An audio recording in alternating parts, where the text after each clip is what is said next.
पढ़ने के बाद उसी जा नमाज पर बैठ कर वो थोड़ा सा मुराकबे की कैफियत पैदा करता है। तो मुराकबा भी सबका कामिल नहीं हो पाता।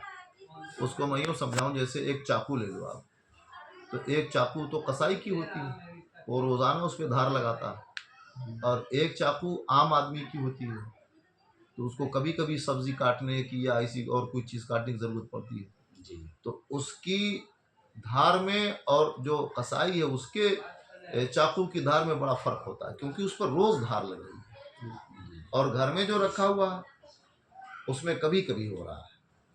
तो जो मुर्शिदे कामिल होता है, चूँकि रोज़ाना मुराकबा करता है, तो उसका मुराकबा तुरंत जो है कनेक्ट हो जाता है,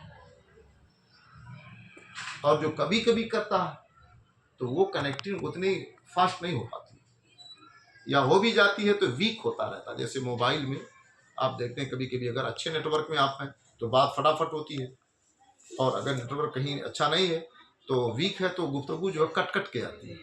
तो ऐसे मुराकबे का मामला होता है। जो सूफी कामिल मुर्शिद कामिल होता है तो नमाज के बाद उसी जा नमाज पर वो मुराकबा करता है, और वहीं से सैर फिल खल्क करता है, सैर फिल खल्क करता है। यानी हमारे जितने मुरीद सूरत में हैं, एक सेकंड में सूरत पहुंच गया, एक सेकंड में बॉम्बे पहुंच गया, दिल्ली पहुंच गया, कलकत्ता पहुंच गया, और हर मुरीद पर उसने नजर डाली। इसको आप यूं भी समझे कि ये मोबाइल है 10-20 हज़ार का, 25 हज़ार का मोबाइल, 30 हज़ार का। तो ये मोबाइल अमेरिका से बैठा है आदमी, तो वीडियो कॉल पे पूरी बात हो रही है, उसका घर दिख रहा, उसका चेहरा दिख रहा, उसकी बात समझ में आ रही है। 30 हज़ार के मोबाइल में, 15 हज़ार के मोबाइल में इतनी ताकत है। तो ये हमारे सीने में जो पार्ट हैं, जो इसमें लतीफ़े हैं, वो 30 हज़ार से बहुत आगे हैं। अगर 30 हज़ार 15 हज़ार के मशीन में ताकत है कि 1 मिनट 1 सेकंड के अंदर वहाँ से यहाँ खींच ले, तो जिस दिन मुसलमान इस बात को समझ जाएगा कि हमारे सीने के अंदर, हमारे दिमाग के अंदर अल्लाह ने जो लताइफ रखे हैं उसे हम लाओ रोशन कर लें, तो इंशाअल्लाह तबारक व तआला बहुत सारे हिजाबात उसके उठना शुरू हो जाए। तो थोड़ी देर के लिए ये हमने इसलिए बताया कि किसी भी शेख कामिल के हाथ में हाथ दें, ताकि जब वो सैर फिल खल्क में निकले तो आप तक भी वो पहुँचे, उसकी निगाह तवज्जो आप तक भी पहुँचे, उसकी दुआ का असर आपको भी पहुँचे। तो ये एक सुन्नी अक़ीदा को इस पर अमल करना चाहिए। दूसरी चीज़ मैं आपको एक मामूल ये बता देता हूँ, इसको आप शामिल कर लें। अल्लाह का एक नाम है बदीओ, अल बदी, और सूफियाए किराम ने इसके वज़ाइफ मुरत्तब किए हैं।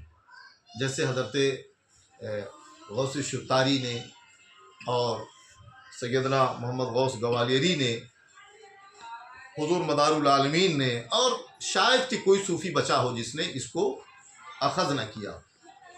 या बदीअल अजाइब, या बदीअल अजाइब, या बदीअल अजाइब, ये मैं आपको अता कर रहा हूँ, क्योंकि आप मुफ्ती साहब के साथ तशरीफ़ लाए हैं और हमारे इम्तियाज़ मियाँ के यहाँ ज़िक्र मदार हुआ, तो इन्होंने उसके बाद आपका मामला हमारे सामने रखा।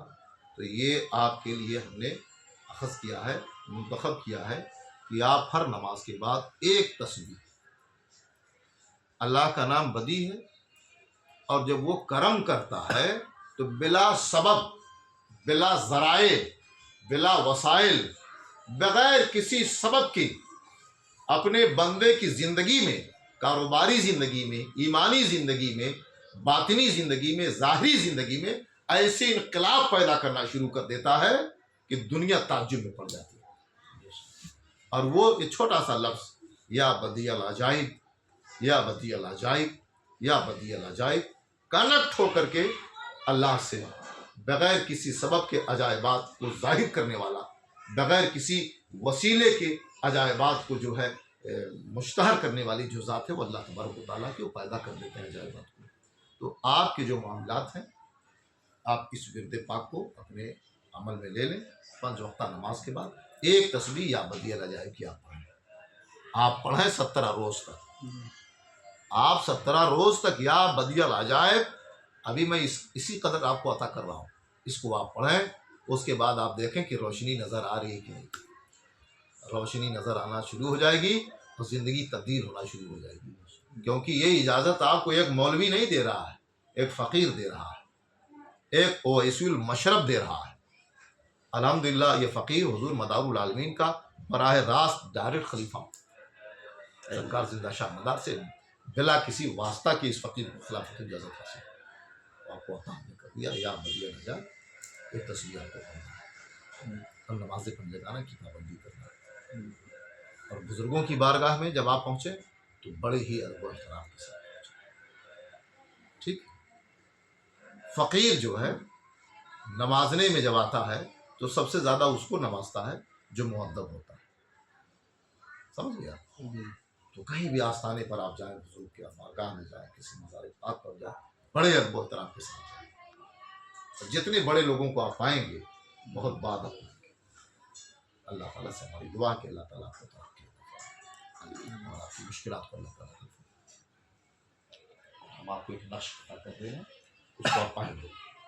ठीक है।